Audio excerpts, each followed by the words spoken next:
We have a major focus on our members building relationships with their legislators. So although we want to pass specific legislation, we have a particular policy agenda, long term, the way to be effective is to make sure that people know their legislators know them, they build some rapport, they have credibility, they can be a resource to the people at the Capitol. So although we want people to be involved in our Day on the Hill, we want them to be involved beyond that. It's not a single day. We want to make sure that they're attending town hall meetings and they're writing to their senators and representatives on their issues that they care about. Because long term, that relationship is probably going to be more important than any single piece of legislation.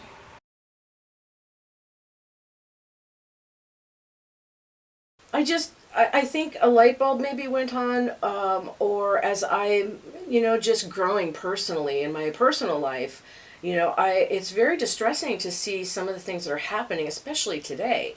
And so I just needed to be more aware. I wanted to be more aware. I wanted to understand what kind of things are being done and how the system works in attaining those goals. And so I had been to one of these days on the Hill several years ago, and when I came down to New Ulm, I decided that I needed to go back to the Day on the Hill and kind of figure out what do I need to know and how do I learn more.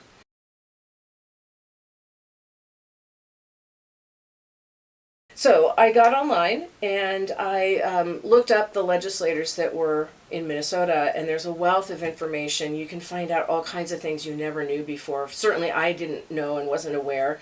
So don't let maybe lack of knowledge of civics or how government works stop you. Just go look around and see what's online, because it will be really helpful. Now, when I went in to talk to her, I did tell my own story, or I came in with a personal issue that I was having about my own student loans. And she was very interested and very concerned, and offered several references, including going to a committee that directly handles some of the concerns people have surrounding their student loans and paying them off and such. So the experience was wonderful, and I felt good in that I thought that I did at least enough prep to not feel like inadequate. And now that I've done that once, I feel much more confident to be able to go back in and talk to other legislators as different issues arise. We knew that this particular representative was probably not going to be in our corner in terms of agreeing to increase the allocation for AMFIP. And so I think as quickly as he could, he decided to change the topic to something related to money, but he started talking about a federal fiscal policy and talking about his views and opinions on that particular policy. And I'm sitting there and my people are going, wow, what's happening here? And I know that we only have like a total of 15 minutes to visit. And so we're here to visit about poverty here in Minnesota. And so I just said, we're here to visit about poverty today. And he kind of looked at me stunned that I would say something like that. But fortunately, the other people that I had with me stepped right in. They were right back there with their questions and their comments and their support for MFIP. And so it went okay. It really went well. So my people were able to refocus the discussion on poverty and the bills that we were legislating for or lobbying for that particular year.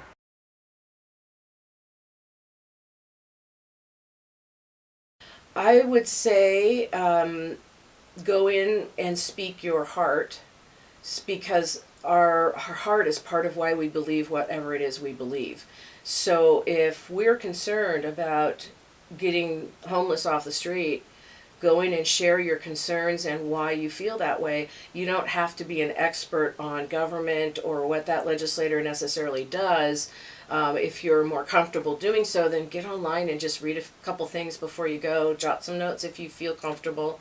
But it's just like talking to somebody in the grocery store line. I think the most important thing when you're meeting with a legislator is not to feel like you have to be an expert in the subject, not to feel like you have to know as much about it as they do. This is their job.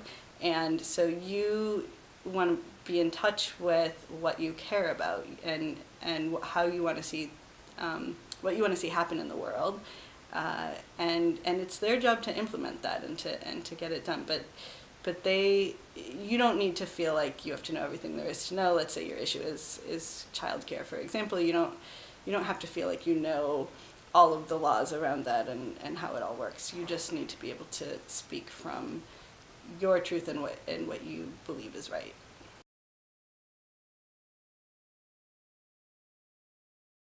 Well, I'm one that doesn't always I'm not really good at surprises. And so I was surprised by his response and kind of went blank. But if I had had a little bit cheat sheet or something with me to be able to say, oh, well, let me point you in the direction of the Joint Religious, Legislative Coalition, and here's the person I could, send you to. They have a lot more information on this, but we just are telling you we would really like your support on this particular issue. That would be the most helpful thing, because it kind of lets you off the hook and it gives the person a resource, and so you're kind of tossing the ball back into their court. No, I think my people were pretty well prepared, and I think the fact that they had done it once, they're now prepared to go on to take on a leadership role themselves. And so for future meetings with legislators, they've got a little bit of experience under their belt, so they can, say, well, all right, I've done that once, I can go again.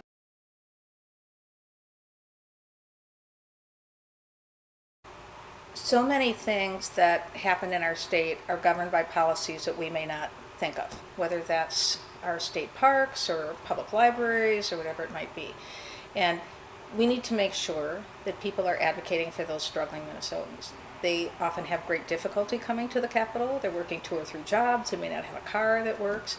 And so the JRLC wants to make sure that the stories of all of those people in the communities are being heard by their legislators, so that when they're voting on bills for bonding, we want to make sure that there's more money for affordable housing. When they're voting on bills for food and nutrition and education, that they're keeping in mind all the needs of all of those Minnesotans. So without the advocacy, the legislator may be making decisions without having a full understanding of what's going on in their district and what people really care about, their constituents.